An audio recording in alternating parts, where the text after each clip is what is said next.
மீண்டவர் யாவருமே மேரிய மாதாவை, மீண்டவர் யாவருமே மேரிய மாதாவை கண்டு வணங்கினர்தாம், மேலும் நன்றி நவின்றனர்தாம். கண்டு வணங்கினர்தாம், மேலும் நன்றி நவின்றனர்தாம்.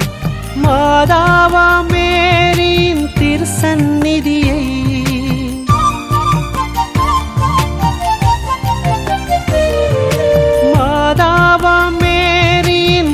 சந்நிதியை அவர் ஆலயமாக பணிந்தார்.